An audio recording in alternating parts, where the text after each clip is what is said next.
pedir y dar gracias al Señor por esto y por todo. Damos gracias a nuestro Dios. Amén.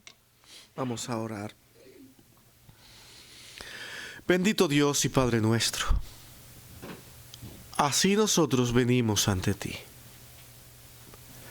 Tú eres el dueño y hacedor de todas las cosas. Nuestro corazón, oh Dios, ha estado envuelto en este tiempo de alabanzas. Y ahora, Señor, venimos aquí a hablar de tu palabra. ¿Qué nos llevamos a nuestros hogares? ¿Qué es lo que tú tienes para nosotros hoy? Que seas tú, Señor, quien nos dirija y que en tu misericordia, oh Dios, perdone nuestras faltas y que nuestros corazones estén aquí hoy para ver qué tú quieres decirnos. En Cristo, tu Hijo amado, Señor, lo pedimos una vez más, todo con gracias. Amén y amén. Mi hermano, lo que nosotros queremos tratar hoy está sustentado en 1 de Juan capítulo 2, 1, ese verso. Y ese verso nos va a pasar luego al Salmo 51 y es donde nosotros estaremos analizando hoy lo que nosotros queremos traer aquí en esta serie de oración que hemos iniciado. Nosotros iniciamos la semana pasada hablando de la oración sacerdotal de Cristo, donde vimos a Cristo orando ante el Padre por nosotros. Y si Cristo oró por nosotros, nosotros tenemos la convicción y la seguridad de que fue una oración contestada por el Padre. De tal manera que me gustaría a los hermanos que no estuvieron aquí poder ir y ver lo que estuvimos analizando, porque está grabado ahí en las redes. Podrán ir y ver qué es lo que nosotros estuvimos tratando con respecto a esta oración sacerdotal de Cristo. Hoy nosotros queremos venir a hablar sobre el clamor de arrepentimiento. Ese es el título. Clamor de arrepentimiento. Y estamos hablando específicamente a creyentes, hijos de Dios, que Dios ha trabajado en sus corazones, que tiene el Espíritu de Dios dentro de él, que cuando peca, cuando falla, no puede estar en paz y tiene que venir ante el Padre. Pero lo bueno es que este pasaje de 1 de Juan 2:1 nos dice que nosotros, gracias al Señor, tenemos un abogado. Este verso dice de la siguiente manera: y si alguno hubiere pecado, abogado tenemos para con el Padre a Jesucristo el justo. ¡Qué declaración! ¡Qué declaración más alentadora cuando entendemos todo su contexto, todo lo que esto significa, todo lo que es Cristo y todo lo que Él ha hecho por nosotros! ¡Qué bueno que tenemos alguien que intercede por mí! Y que murió por mí específicamente porque sabía que éramos pecadores y que nuestra inclinación era de continuo hacer el mal. Y esa es la humanidad. Es más fácil inclinarse al mal que el bien. Para hacer el bien hay que esforzarse, hay que luchar, hay que trabajar con nosotros mismos. Para hacer el mal es tan fácil y tan cómodo, a pesar de que sabemos las consecuencias, pero nos vamos detrás de lo que no es correcto. Pero aquí al creyente que vive en ese estado de humanidad, a ese creyente que tiene una naturaleza de carne y que cometemos pecados, encontramos que Dios está dispuesto a perdonarnos constantemente, siempre, cuando vengamos a Él ante su presencia con un corazón contrito y humillado, como dice la Escritura. Ese es el corazón que Dios quiere, como veíamos esta mañana en la escuela dominical. Hermanos, siempre que nosotros oramos debemos reconocer ante Dios nuestras faltas y pecados, y Él es misericordioso para con nosotros, para limpiarnos y hacernos volver a nuestro lugar de origen con Él nuevamente. Ese es el Dios que tenemos. Y es el que le estamos presentando aquí que usted tiene. Yo lo tengo. Cuando usted descubre que usted tiene ese Dios y que Él está ahí, que en este momento lo está mirando, que sabe dónde está puesto su pensamiento, que conocen las cosas que le ha faltado y que ahora en este momento posiblemente esté reflexionando sobre faltas y diga: Señor, yo quiero venir ante tu presencia. Gracias a ti, gracias Señor, porque tú me escuchas. Y gracias porque tú eres mi abogado.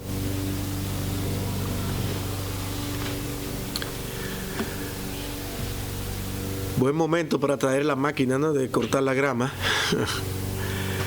Tal como nosotros, mis hermanos, pecamos,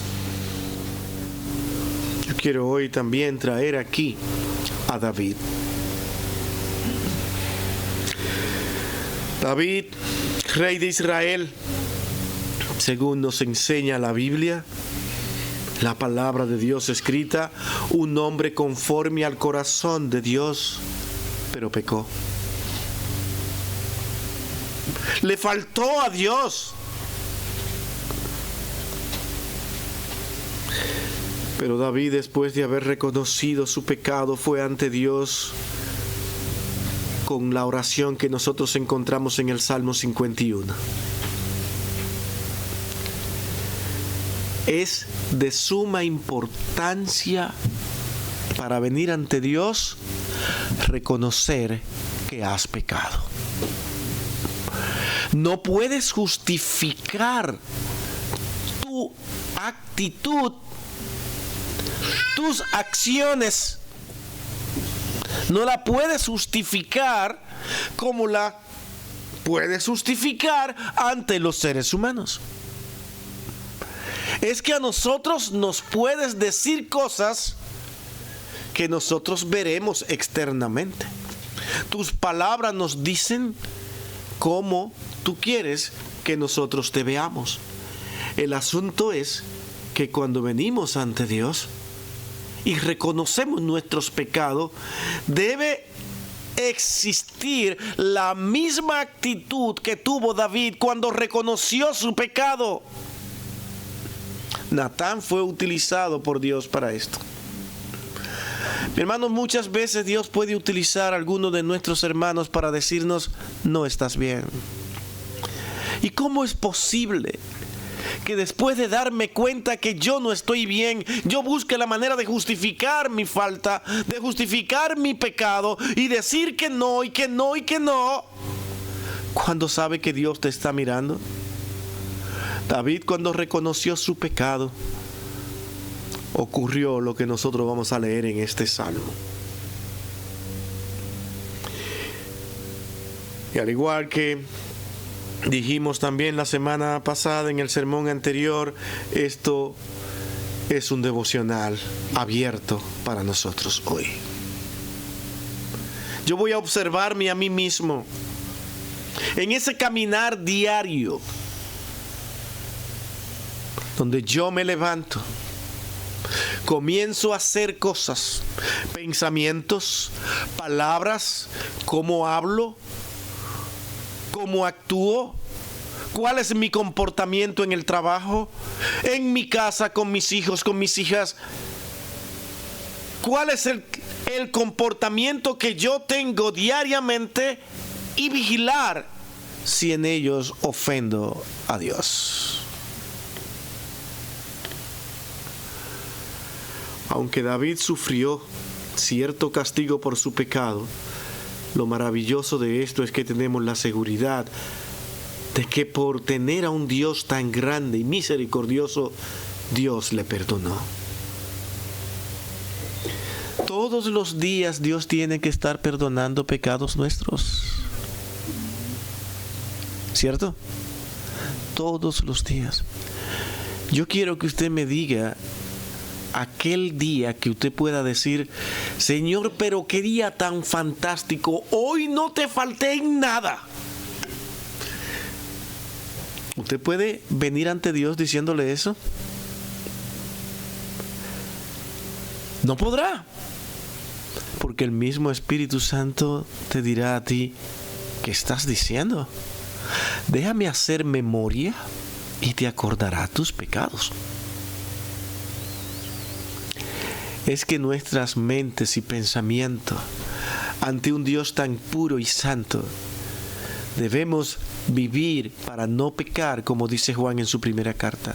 Porque el Hijo de Dios no ama el pecado, no vive para pecar, sino que quiere constantemente agradar a Dios. Y cuando Él ha pecado, ahora Él sabe que tiene un abogado para con el Padre, y ese se llama Jesucristo.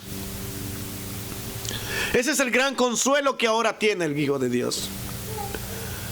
David, después de haber pecado, leyendo los versículos 1 al 2 de este Salmo 51, que espero que lo tengamos abierto, y vamos a ir mirando algunas cosas de este Salmo, pero haciéndolo de esa manera, verso por versos, y ver qué es lo que en verdad él hizo en su inicio al reconocer su pecado. Señor, aquí estoy, ya lo veo, este hombre que tengo dentro, que es pecaminoso, inclinado al pecado. Señor, tengo que venir ante tu presencia con esta actitud. Y es lo que interesa. ¿Cuál es la actitud cuando yo vengo ante Dios reconociendo mi pecado? ¿Cuál es? Señor, aquí vengo, tú sabes que, bueno, tú me hiciste así, yo sabes que todos pecamos y Señor, una vez más ahí, perdóname, ¿me entienden? Porque la verdad es que no soy bueno, Señor, sé que perdóname. Y venimos como que Dios estaría obligado a perdonarnos, y mi actitud debe ser como la de un cualquiera. No puedes entrar a la presencia de Dios de esta manera. Cuando tú reconoces tu pecado, tú tiemblas, tú rasgas tus vestiduras, tú sientes tristezas y angustia. Por eso es que David clama en estos primeros 2 versos del Salmo 51 diciendo: Señor, ten piedad de mí, oh Dios. Y hazlo, pero hazlo conforme a tu misericordia, porque es que no tienes por qué perdonarme. Pero Señor, te ruego, ten piedad de mí. Esa es la actitud. Señor, lávame más y más de mi maldad, y límpiame de mi pecado. David sabía quién estaba ante él. Sabía con quién estaba hablando. Había tenido suficiente tiempo para conocerlo en el transcurso de su vida, y le había faltado al Dios que nada malo había hecho con él. Solo por dejarse llevar de su corazón, de sus deseos, su vanidad y su poder como rey, lo utilizó todo para faltarle a Dios, y ahora él no ve otras cosas que no sea la misericordia de Dios. ¿Tú vienes así ante Dios? Algunos venimos ante Dios: Señor, ¿será que yo no soy tu hijo? ¿Por qué tú no me contestas a mí? Bueno, Señor, perdóname. Pero el corazón agrio y de inconformidad y de no ver la misericordia de Dios en esa oración que tú estás haciendo es la que hace que Dios aún no te conteste. Y tú sigas sintiendo el peso de tu pecado constantemente. Es que la actitud ante Dios es esta: ten piedad de mí.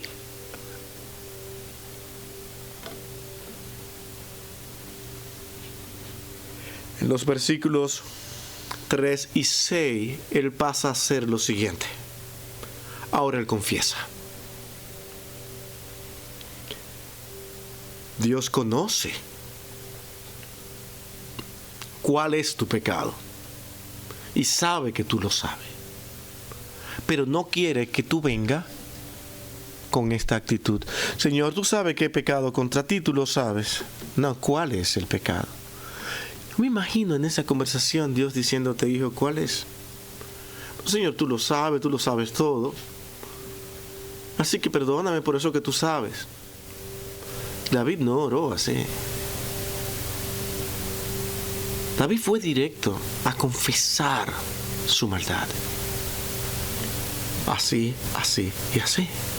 Y lo podemos ver por inferencia en este salmo, aunque él no lo dice abiertamente. Él habla de sus rebeliones. ¿Lo pueden ver? ¿Qué está diciendo? Señor, yo me he rebelado contra ti. Eso es el pecado. Es una rebelión contra Dios. No hay otra cosa. Por eso es que el hombre sin Dios vive todo el tiempo enfrentándose a Dios sin pensar que tendrá consecuencia. Al contrario, no lo cree, no quiere creerlo. David dice, mis rebeliones yo las reconozco y mi pecado está siempre delante de mí, Señor. Lo está confesando. David no vino, perdóname, Señor, por lo mal que te he faltado. Bye, terminamos. Gracias. Ahí vuelvo nuevamente más tarde a volverte a pedir perdón. Parece que mantenemos esa rutina de yo falto, vengo ante Dios y peco, y vengo, pido perdón. ¿Y dónde está tu actitud? Es tu actitud la que yo quiero que nosotros hoy analicemos. ¿Cómo tú vienes ante Dios para hablar de algo tan grave? Algo que trae tristeza en los reinos de los cielos cuando un hijo suyo le falta. Parece que nada puede tener solución. Y es por eso que Juan enseña a la iglesia diciéndole, hijo, es posible que estén angustiados por sus pecados. Es posible que estén muy tristes con sus pecados. Pero es que tenemos al Redentor. Y Él dice que Él intercede por nosotros. Señor, ¿eso es verdad? Sí, hijo. Él es tu abogado. Pero, ¿cómo tú vienes ante ese abogado? ¿Cuál es tu actitud para decirle, Señor Cristo, gracias por tu obra hecha en mi vida? Hoy compruebo que soy un pecador, que te he faltado, que te necesito y que tú puedes ahora interceder ante el Padre como abogado. Señor, en tu nombre te ruego, te suplico que escuches mi petición, porque estos son mis pecados. Y ahí comienza a declararlo.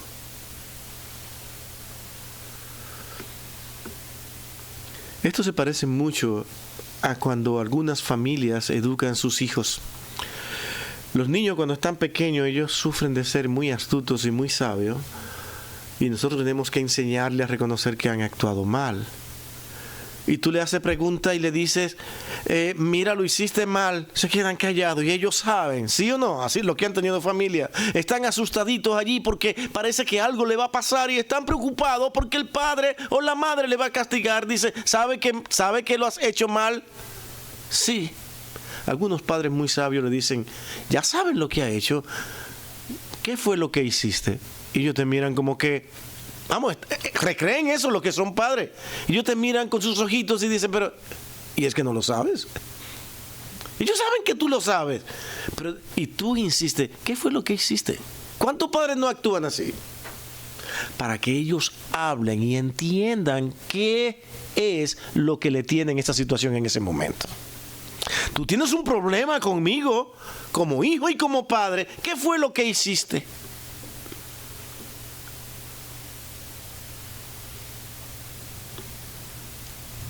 Y confiesan cuando tú le insistes. Y noten que cuando ellos confiesan su pecado, ¿qué es lo que pasa? Al no querer decirlo, muchos niños comienzan a llorar. Tristeza. Porque aman a sus padres. y saben que le han estado enseñando que eso no está bien, que esa actitud no es correcta, es enseñarles a hablar, a decir cuál es su falta, aún tú la conozcas. ¿Qué fue lo que hiciste? Que entré a la casa ahí de mi amigo y me llevé eso que no era de, que era de él, y yo lo tengo aquí. Ah, ya lo sabes, ¿verdad? Ahora, ¿qué tienes que hacer? Ir y devolverlo, ¿verdad? Lo pones a trabajar. Dios te da lecciones después de haber pecado. Te enseña. David tuvo que ser corregido y enseñado. Pero David lo pidió con este corazón. Y Dios le dice, tienes que decirlo. ¿Cómo dice David en este salmo reconocer esta realidad de cómo tenía que venir ante Dios? Dice, contra ti solo he pecado.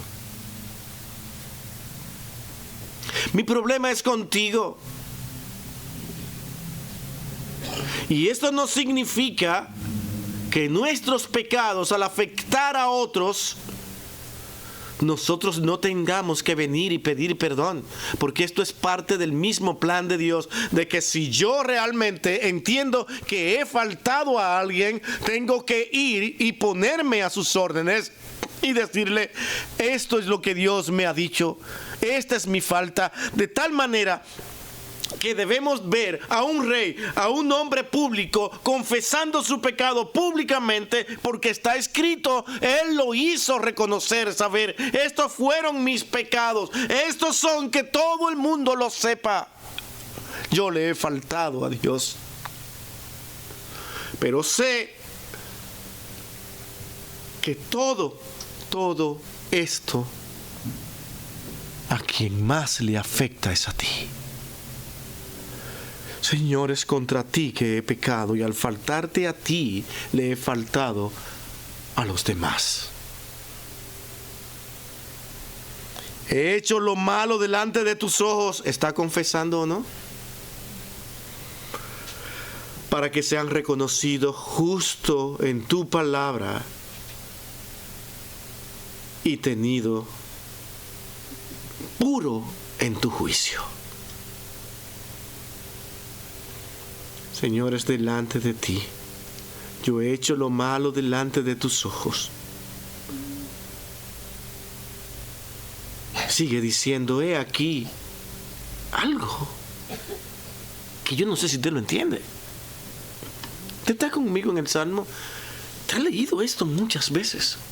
Pero el Salmo está diciendo algo aquí que parece como que nunca, por la práctica nuestra, como si jamás hubiésemos entendido esto. David lo entendía. En maldad he sido formado y en pecado me concibió mi madre. Eso soy yo. ¿Por qué digo que no lo entendemos? Porque vivimos constantemente luchando y peleando para decir al mundo que somos buenos. Y queremos que nos vean como buenos. ¿Saben cómo que Dios quiere que el mundo nos vea? Como pecadores salvados por gracia. ¿Sencillo? ¿Verdad? Amén. Es sencillo. Y cuando el mundo ve eso, que ve a un hombre igual que él, pecador en la misma situación, y que ahora esa persona está manifestando humillación ante aquel Dios, él no lo puede entender. Pero es que algunos deciden ser ateos.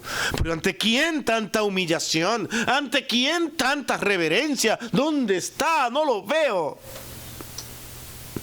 Algunos prefieren hacerse una imagen y decir soy religioso, pero es que esta imagen me inspira, me lleva a que yo pueda ver al Padre. No, es que el Hijo de Dios, cuando tiene al Espíritu Santo en su corazón y cuando anda cerca de Él y cuando le busca constantemente, todos los días lo ve frente a Él. Y por eso se humilla y el mundo lo ve. Él ve que Él está humillado ante ese Dios. No hay cosa que impacte, impresione más a un incrédulo que ver a un hijo de Dios humillado ante Él.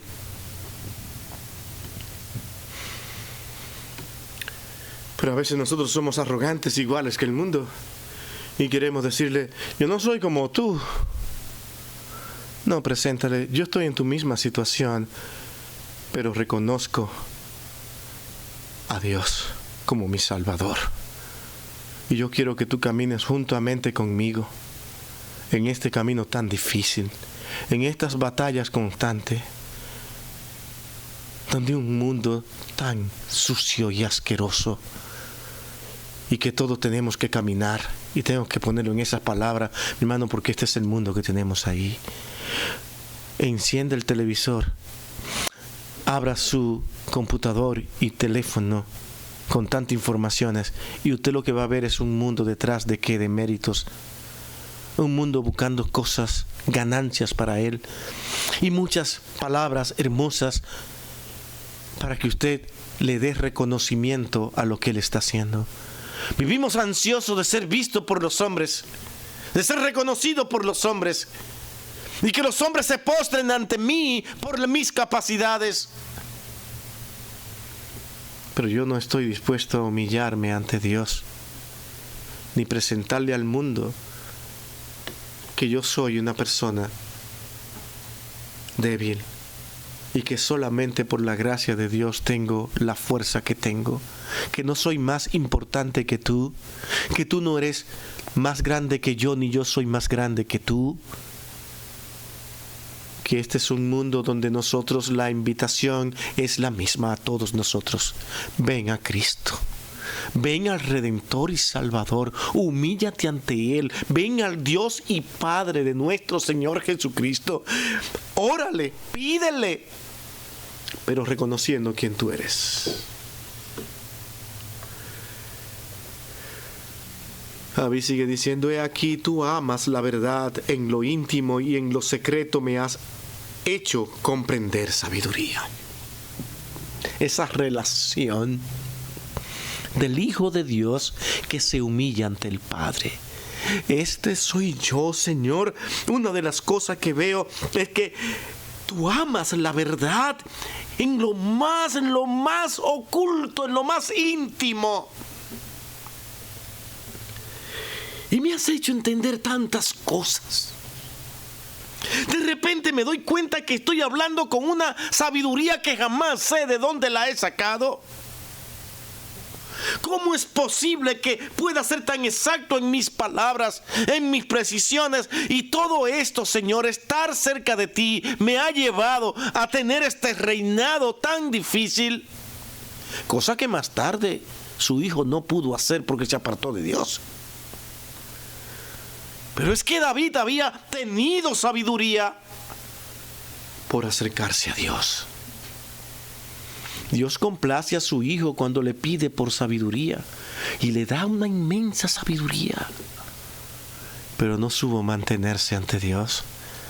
Se llenó de vanidad y no se humilló ante Dios. Y su reino más tarde fue dividido por sus hijos. Y después de haber sido dividido por sus hijos, todo comenzó a derrumbarse hasta el día de hoy. Porque así es cuando nosotros no venimos humillados ante la presencia de Dios y nos dejamos guiar por Él. David fue un hombre que pudo decir estas palabras y haber dicho: señores, que sin haberte pedido sabiduría, me veo actuando con sabiduría. ¿Ustedes han pensado en eso? Salomón tuvo que pedir sabiduría. David ya la fue adquiriendo por su actitud y relación con Dios. Mi relación justa y correcta ante Dios me da la capacidad de saber cómo actuar. Y es por eso que la Escritura llama eso madurez. La misma carta de Primera de Juan. Venimos al Evangelio y iniciamos como niños. Venimos al Evangelio y más tarde ya parecemos jóvenes adolescentes en nuestro caminar. Pero hay un momento en que comenzamos a madurar. Comenzamos a saber quiénes somos realmente. Comenzamos ahora a ayudar a otros, no pretendiendo alzar nuestras voces prepotentes y poderosas para decirle que soy quien debe guiarte y conducirte, sino que te escucha. Ve tus debilidades y la corrige en amor. Y se humilla tal como el mismo Juan dijo en su primera carta, ante tus hermanos en Cristo y ante Dios primeramente.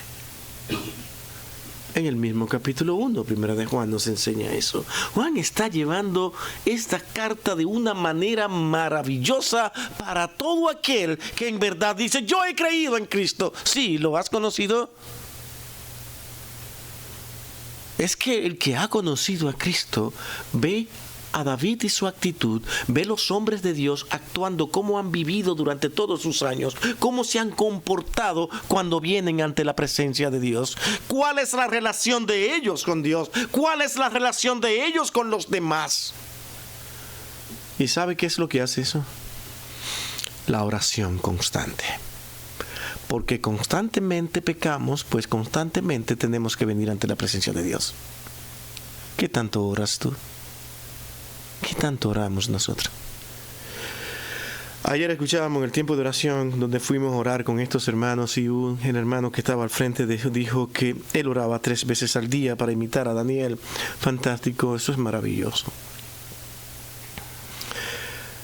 Y yo me pregunto, qué bueno, hazlo 3 veces al día, ojalá fueran más, pero si lo hace 3 veces al día, el análisis sigue siendo el mismo. ¿Cuál es mi actitud? ¿Cuál es mi actitud en esa oración? Tú puedes pasarte el día entero orando, pero si tu actitud no llena los requisitos que Dios te está pidiendo aquí, estás orando en nada.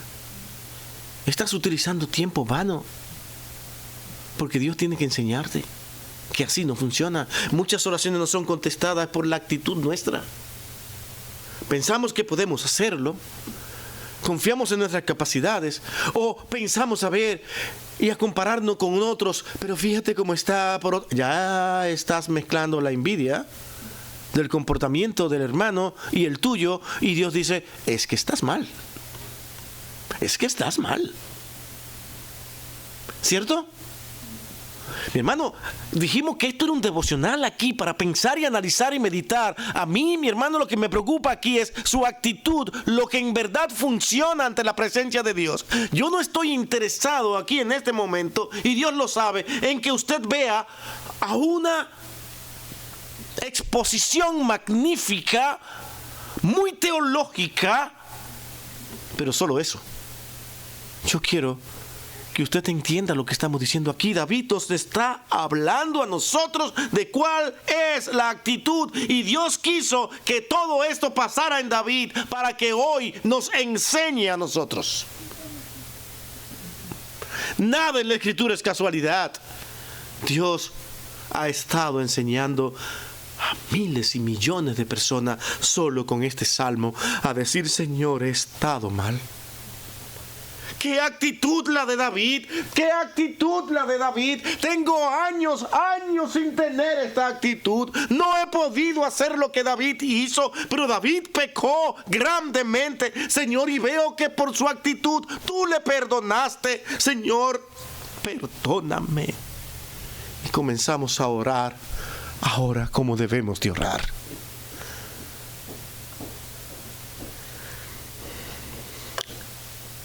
En el 7 al 12, David ahora sigue avanzando y dice, Señor, estos son mis pecados ahora, oh Dios, purifícame con hisopo. Ahora dice, Señor, límpiame. Él necesitaba ser lavado, limpiado de su pecado. Necesitaba sentir aquel perdón de Dios. Y volviendo al ejemplo del hijo, ¿te imaginas que aquel padre, al ver al niño llorando, reconociendo su pecado, si te he faltado, he hecho lo que tú no quieres, cuando aquel niño escuche la palabra del padre que lo acerca y le dice, ven hijo, qué bueno que lo reconociste, yo te perdono? Aquel niño no podrá creerlo. Y sentirá que tiene que darle un abrazo a su papá. Porque ha sentido amor y comprensión. Él sabe que ha actuado mal, pero su padre está dispuesto a perdonarlo. Eso es lo que Dios hace con nosotros.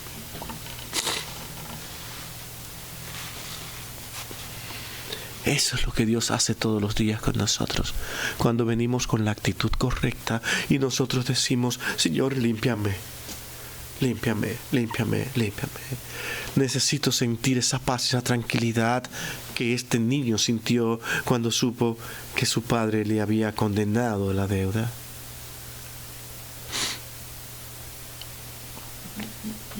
Vamos a resolver este problema. Tienes que hacer lo que tienes que hacer. Pero yo, como tu padre, sé que tú tienes tu corazón bien puesto, que has reconocido que has actuado mal. Es todo lo que Dios quiere de ti. Que tú entiendas tu falta. No que la justifique. Por eso a mí me da tanto dolor. Si algunos hermanos pueden ser testigos de esto. Cuando nosotros vemos personas que no quieren entender sus faltas. Pero peor aún cuando otros hermanos tratan también de justificar las faltas del otro bajo el pretexto del amor. Las faltas ante Dios son las faltas ante Dios. El mal comportamiento son el mal comportamiento ante Dios.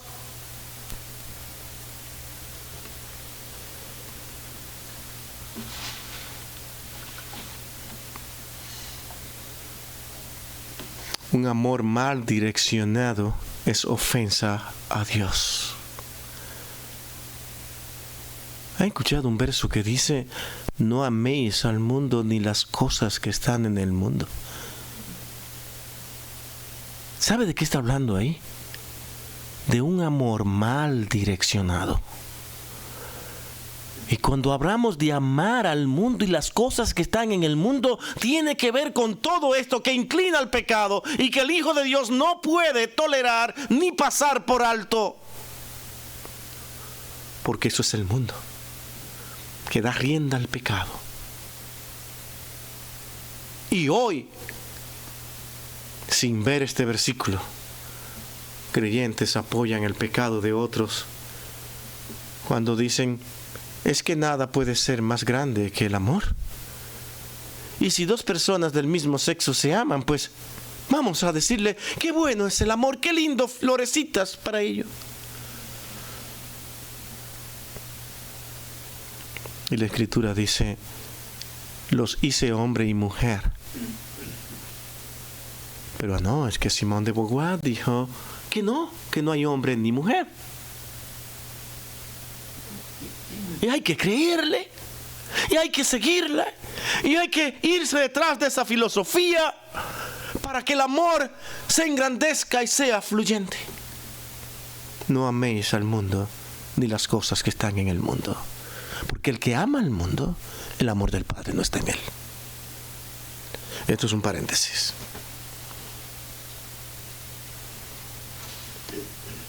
Purifícame con hisopo y seré limpio, lávame y seré más blanco que la nieve. Hazme oír gozo y alegría. David sabía que de Dios contestar esta petición, de escuchar su clamor de oración ferviente y entregada, lo que seguiría sería el gozo.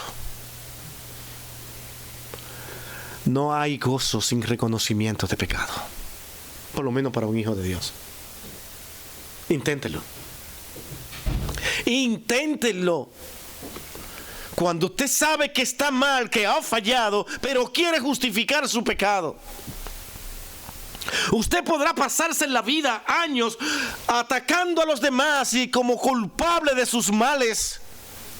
Pero Dios te seguirá diciendo solo a ti, constantemente: tú eres el culpable. Porque no hay gozo, no hay alegría, no hay paz, no hay tranquilidad. Podrás pasarte la vida citando versos como: Señor, solamente en ti está mi confianza, sin ti no podría vivir, tú eres el Señor de mi consuelo. Y seguirá la misma inquietud, seguirán las mismas ansiedades, porque tú puedes reconocer todo lo que Dios es. y de lo que Dios puede hacer. Pero si no vienes ante tu presencia, humillado y haciendo lo que David hizo, reconociendo tu pecado, no habrá gozo en tu vida. Y estoy hablando a creyentes. No puede haber un creyente que tenga gozo en su vida, ocultando y justificando su pecado. Y aún más complicado, puede ser que tú no seas el que peque, pero estás haciendo todo lo posible para justificar el pecado de alguien. Pero entiéndalo, pobrecito. Pero es que no tenemos el amor del Señor. Y eso suena también. Ahora dígale al Señor eso mismo: Señor, mira, entiende a fulano. Sí, sé que está mal. Te pido por él. Pida por él. Pero ¿sabe cuál debe ser su petición? Señor, humíllalo ante tu presencia. Ah, hijo, estás aprendiendo a orar. Ahora sí estás orando bien. Pero es que eso no suena mucho amor. Sí, humíllalo. Que no se enaltezca. Que baje su incredulidad y su rebeldía. Esa es la oración por alguien que no quiere reconocer su pecado. No es decirle: Señor, olvídalo, no lo tengas en cuenta, porque yo sé, Señor, que tú no tienes en cuenta los pecados de nosotros. Te lo pido en el nombre de Cristo. Mi hermano, si no es el orden de Dios, no funcionará. David tuvo que venir con la actitud correcta y ahora suplicando por la misericordia de Dios. Dios es un Dios misericordioso, pero Él no va a violentar sus principios, por más que usted quiera. ¿Estamos aquí? No va a haber un Dios violentando sus principios por más lágrimas que usted derrame por alguien que no quiere reconocer su pecado. No lo justifique, porque eso a usted también le traerá ansiedad, porque Dios te hará saber: estás orando mal, hijo. No estás orando bien. Tú amas a esa persona, entonces ora de esta manera. Ahora estamos contribuyendo para ayudar. A veces terminamos atacando al bueno, por decirlo de alguna manera. Aquel que viene ante el Señor y dice: Señor, humilla a esta persona por su pecado. Y tú ahí sentado, uy, como si él fuera bueno. Uy, como si fuera lo mejor. No, eso no es amor. Tú tienes otra oración ahí sentado en tu banco. ¿Por qué tú eres tan bueno? Pero te vas a tu casa, caminas y sales sin paz. ¿Sabe por qué te vas sin paz y con tanta inquietud? Porque Dios te está diciendo: hijo, no lo estás haciendo bien. La santidad de Dios se respeta. La pureza de Dios se respeta. Sea quien sea el que le falta al Señor, mi oración es: Señor, humilla a mi hermano hasta que él reconozca su pecado. David no tuvo compasión de él. Natán se lo presentó de una manera que él dijo: ¿quién es ese? No, pero es que merece lo peor. ¿Se acuerdan de eso? Y Natán tranquilamente le dijo: rey, Señor, ese es usted.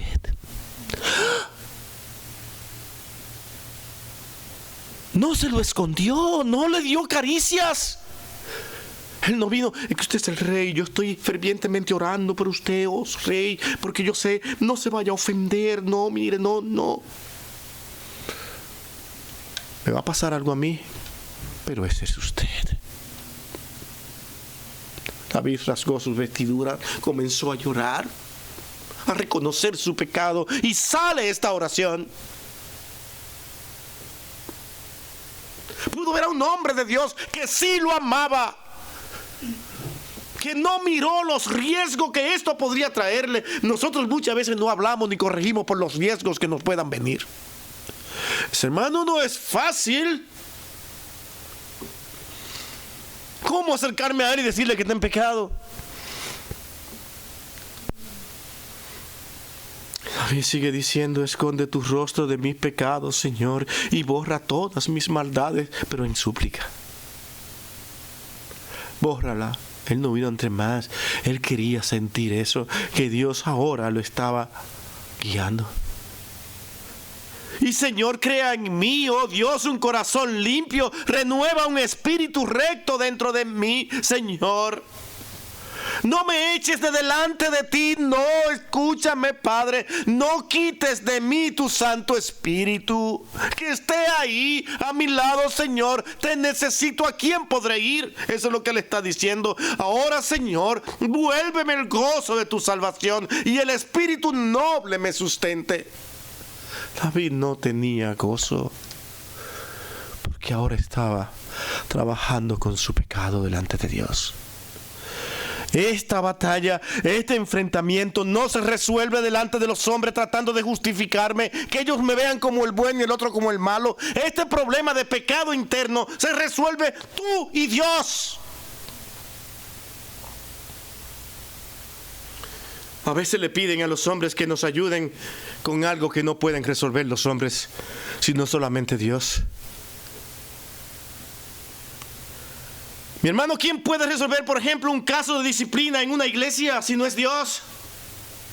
No es la iglesia misma, no son los hombres, es el problema entre tú y Dios.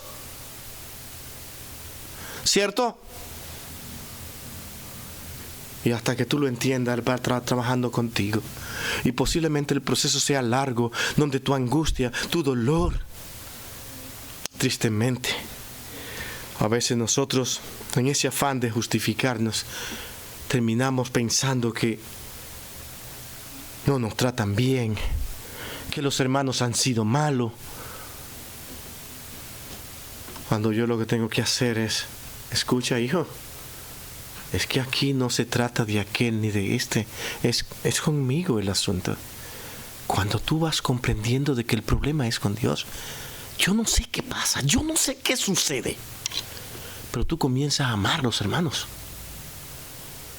Y comienzas a decir, ¿y cómo es que yo puedo amar hoy? Porque ahora diste el paso correcto. Ahora entendiste. Dios es tan grande que tiene toda esa paciencia. Que aún tú lo veas como falta de misericordia, a veces te hace pasar por una serie de sufrimientos y de angustias. Y tú dices, Señor, pero tú me amas a mí. Sí, hijo, pero hay que seguir trabajando. Llega el momento en que tú dices, Señor, es que soy yo. No me había dado cuenta que soy yo contra ti. Es contra ti que yo he pecado. Yo no estoy mirando a más nadie en este mundo. Es mi problema contigo. Y eso fue lo que David hizo. Ese es el ejemplo. Mi hermano, cuando vengas en oración, no mires alrededor. No mires los acontecimientos. No culpes a nadie. Mira a Dios. Y si sales libre, Dios también te lo va a decir. Si los demás son los culpables y tú eres el puro, Dios también te lo va a decir. Pero ¿por qué la ansiedad? ¿Por qué la angustia? Algo te está diciendo que no está bien. Dios no falla. Las cosas no ocurren por ocurrir. David, ¿qué dice? Que mientras él cayó, mientras se mantuvo callado, sus huesos se envejecieron en su gemir todo el día. Era una angustia constante hasta que él vino y hizo esta oración. Y ahora comienza en los versículos 13 al 17 haciendo ¿qué cosa? Ahora mi hermano viene ante Dios y decir, Padre bendito, vengo ante ti porque sí que sé que tú eres un Dios que prometes, un Dios que cumple. Y dice la siguiente palabra: entonces enseñaré a los transgresores tus caminos. Ese entonces es importantísimo aquí. Después de haber detenido esta actitud, todo lo que tú has hecho en mí, cuando veas, Señor, que tú me has perdonado, lo que va a salir de todo mi ser, de todo mi corazón, es esto. ¿Qué cosa? Yo voy a enseñar a los transgresores. Qué bueno es poder hablar a otros después de haber faltado y dicho, Señor, amigos, este fui yo. Yo pasé por ahí. Y Dios me enseñó. Lo que tienes que hacer es esto. David está diciendo eso. Y los pecadores ahora se convertirán a ti, promesa de Dios. A través de ti. A través de lo que te ha permitido pasar. David había entendido esto. Yo sé que muchos vendrán a tus pies. Pero es porque yo me he humillado delante de ti. Tú has hecho claro y patente este gozo que ahora en mí hay. El que yo te he pedido. El que tú me has dado. Has renovado mi mente, mi corazón, mi alma, todo. Y los pecadores ahora se convertirán a ti después de tu propia vida. Nada enseña más a la persona que el ejemplo. Nada. Líbrame de homicidios, oh Dios, y de mi salvación, oh Dios, de mi salvación. Cantaré con toda mi lengua, tu justicia. Eso va a pasar. Señor, ahora abre mis labios. Abre mis labios para que publiquen mi boca tu alabanza. Hablar únicamente de ti con confianza, con seguridad. Cantar, aunque no podamos leer las letras, pero cantar con entusiasmo. Y con deseo de cantar. Nada frena a un creyente para darle alabanza al Señor. Si entona o no entona, eso queda en segundo lugar. Es ese corazón diciendo: Señor, aquí estoy cantándote alabanzas. Porque he sido perdonado por ti. Porque no quieres sacrificio, que yo lo daría. No quieres holocaustos. Así, por ofrecerlo nada más. Los sacrificios de Dios, ¿sabes cuáles son? David está diciendo aquí, él mismo por sus propios labios, son el espíritu quebrantado. Que saben que lo mucho que eso cuesta, quebrantar a un corazón delante de Dios. Por eso es que la Escritura misma dice aquí en este pasaje, David diciendo, es que a ese corazón contrito y humillado, Señor, por promesa tuya, por confianza, porque sé quién eres, tú no lo despreciarás, oh Dios de mi vida. Jamás va a despreciar un corazón contrito y humillado. Pero al altanero, años puede costarle su rebeldía. Angustias. ¿Sabe cuál es la invitación aquí, mi hermano? Si usted tiene que liberarse de algunas angustias, tenga esta actitud hoy. Venga ante Dios con esa oración. No venga, Señor, tú sabes que yo no soy tan malo. Hay muchos que son peores que yo. Se quemó. Entraste mal. Pero Señor, ¿por qué pones ese grito? Es que no. Que tú sabes que hay otros que son peores que yo. Otra vez. Pero otra vez la pones, Señor. ¿Pero por qué? A ver, Señor. Dime, ¿has visto a mi vecino? ¿Lo has visto cómo él se comporta y cómo yo me comporto delante de ti? Otra vez. Pero es que nada vale. Termina triste. Pero parece que va entendiendo. Y dice, Señor, ya no sé qué hacer. Ya vamos bien. Haz lo que quiera entonces en mi vida. Porque parece que nada de lo que le digo queda. Ahora te humillas y te das por vencido. Y el Señor dice, vamos bien. ¿Ve? Vamos bien. Fue lo que le tocó a David, a un rey que podía tener toda la arrogancia que él quisiera. Pero se humilló ante Dios y ante el pueblo. Hizo público su pecado. Se humilló ante Dios y ante los hombres. Y los últimos versículos del 18 al 19. Miren qué glorioso es esto. David ahora concluye su oración y yo me imagino que al final de esta oración David estaba ya complacido porque todo iba bien. Dios estaba llenando el corazón de aquel hombre. Y ahora aquel hombre clama con estas palabras: haz bien con tu benevolencia a la nación. Restaura la nación. Esta palabra Sión viene de nación, por eso que ustedes ven hoy en día que lo han escuchado mucho, y es la palabra sionismo, ese movimiento político que reclama tener una nación y que por todo lo que aconteció en esa historia cercana, ellos aparecen como nación.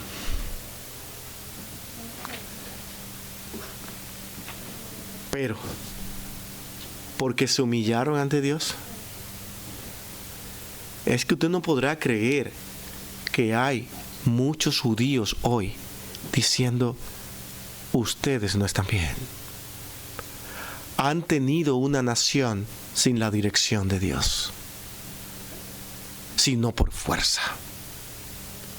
A ver cómo les va. Hermano, cuando Dios contesta, se ve la paz. Por eso que muchos judíos hoy, sin ser antisionistas ni tampoco antisemita, están diciéndole a los mismos judíos: ustedes han caminado mal. David, cuando pidió por la nación, esta era la actitud: haz bien en tu benevolencia. No, aquello fue un movimiento político que forzaron a los británicos a entregarle una parte de tierra. Y esto lo que trajo fue conflictos hasta el día de hoy.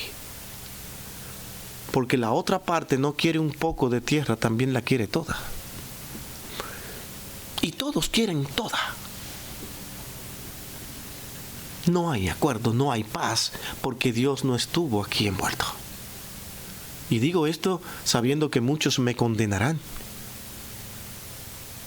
Pero es que la palabra de Dios no falla. Y yo le creo a la palabra de Dios o le creo a los hombres.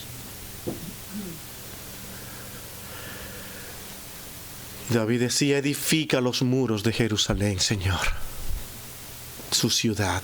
Y mientras él estuvo como rey, eso fue lo que pasó. ¿Ve cómo es? Cuando Salomón se aparta de Dios, destruyó el imperio. Destruyó la nación. Hasta altares se fabricaron. Él más luego se arrepiente. Pero sus hijos destruyeron todo. No había el ejemplo de su padre. No había la vida de su padre para decirle: este es el camino a seguir. No te apartes de Dios. No apoyes el pecado. No te consientas a ti mismo, porque tu oración no será escuchada.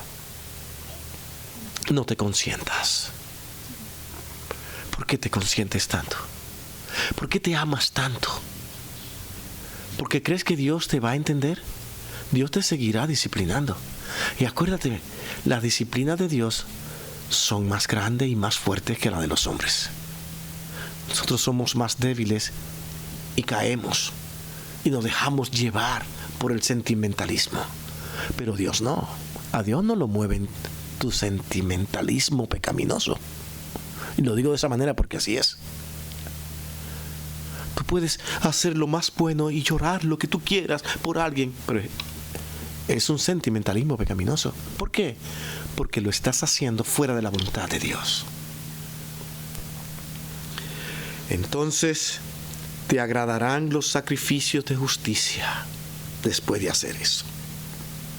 David entendía esto.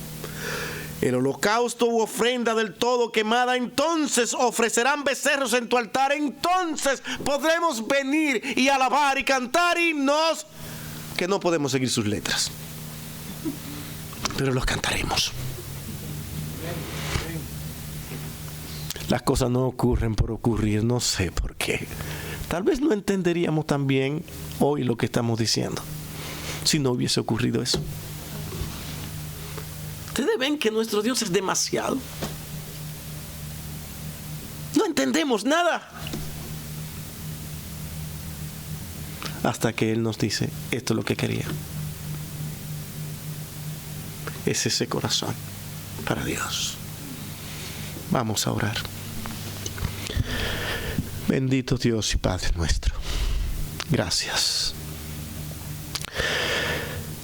Gracias porque es tu palabra la que nos dice lo que somos nosotros. Y nos queda ahora, Señor, humillarnos ante ti. No hay tales grandes, sino hombres que por tu misericordia tú lo haces decir lo que tú quieres. Eres tú el Señor de nuestras vidas. No hay lugar para la arrogancia y mucho menos venir ante ti con esta actitud. El humillarnos ante ti nos llevará a humillarnos también ante los demás, porque esa es la manera en que manifestamos que estamos humillados ante ti, cuando podemos humillarnos ante los demás. Qué cosa tan extraña, porque no observamos eso en los incrédulos, pero en el verdadero Hijo tuyo sí. ¿Cómo es capaz? ¿Cómo es posible que seamos capaces de reconocer los méritos de otros y dar gracias a Dios? Porque tú, Señor, primero nos humillaste ante tu presencia. Gracias, Padre. Gracias por tu amor y tu misericordia. Cuídanos y llévanos a nuestros hogares con la actitud correcta. En Cristo, tu Hijo amado, lo pedimos todo. Amén y amén. Dios nos